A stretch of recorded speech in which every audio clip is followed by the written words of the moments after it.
ఉద్యోగులు కట్టకుండా ఉన్నాడు. సిబిఐ కేసు నడుస్తూ ఉంది.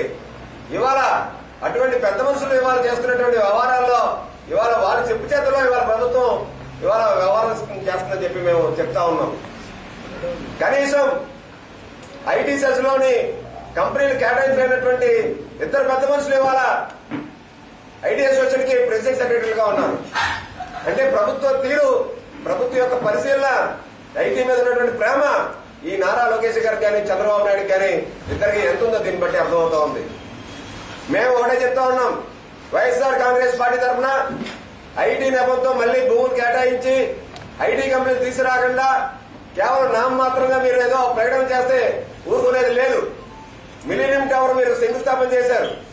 ఎప్పుడు పూర్తవుతుందో మిలీనియం టవర్ ఇవాళ వరకు మీరు చెప్పడం లేదు. అసలు మీకు నిర్దిష్టమైన ప్రణాళిక లేదు. అసలు ఖచ్చితంగా వీటిలన్నింటిపైన ప్రభుత్వం వెంటనే ఒక శ్వేతపత్రం రిలీజ్ చేయాలని చెప్పి వైఎస్ఆర్ కాంగ్రెస్ పార్టీ తరఫున డిమాండ్ చేస్తా ఉన్నాను.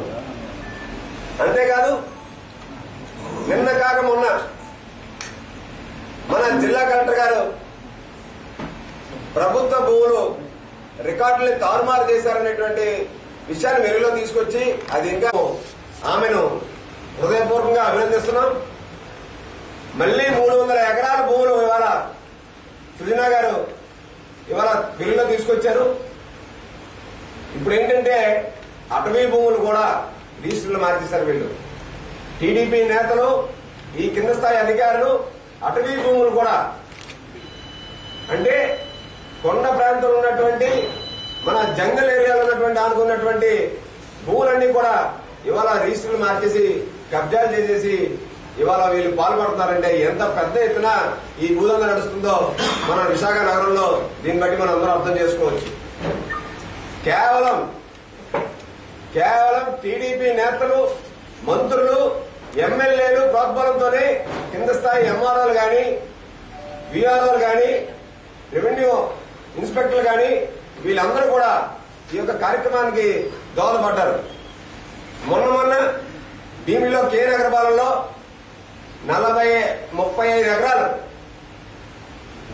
ఒక ఎక్స్ సర్వీస్ మ్యాన్ పేరుతో ల్యాండ్ని ఇవాళ రిజిస్టర్లు మార్చేసి ఆ భూమిని సృజన గారు ఇవాళ వెనక్కి తీసుకుని ప్రభుత్వ భూములని బోర్డులు పెట్టినటువంటి సందర్భం నిన్న కాక మనం చూసాం.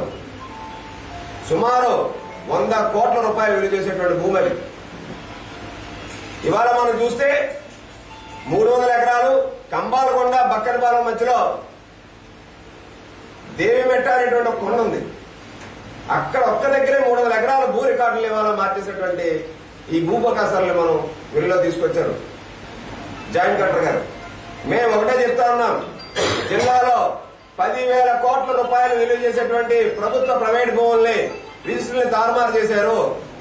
ఈ టీడీపీ చెందినటువంటి మంత్రులు గాని, ఎమ్మెల్యేలు గాని, నాయకులు గాని, ఈ యొక్క రెవెన్యూ అధికారులు గాని వీళ్ళందరి పైన కఠిన శిక్ష, వీళ్ళందరినీ జైలు పంపించి ఆ ప్రభుత్వ భూములు వెనక్కి లాక్కొని ఏ యొక్క రాజకీయ ఒత్తిళ్లకి తలపకుండా ఖచ్చితంగా విశాఖ నగర ప్రజలకు ఉపయోగపడేలాగా, విశాఖ నగర అభివృద్ధికి ఉపయోగపడేలాగా దోహదపడాలని చెప్పి మేము ఇవాళ అధికారులు ఇవాళ అభినందిస్తూ మేము కోరుతా ఉన్నాం. లేని పక్షంలో అత్యున్నతమైన న్యాయస్థానాన్ని మేము ఆశ్రయించి ఖచ్చితంగా పెద్ద ఎత్తున ఈ భూముల్ని కాపాడడానికి మేము పోరాడతామని చెప్పి వైఎస్ఆర్ కాంగ్రెస్ పార్టీ తరఫున డిమాండ్ చేస్తున్నాం. ఈ కార్యక్రమంలో నగర ప్రధాన కార్యదర్శి పేర్ల విజయచంద్ర గారు, అలాగే సీనియర్ నాయకులు పాత్రుడు గారు, ఎస్సీసెల్ అధ్యక్షులు బోస్ రామకృష్ణ గారు పాల్గొన్నారు.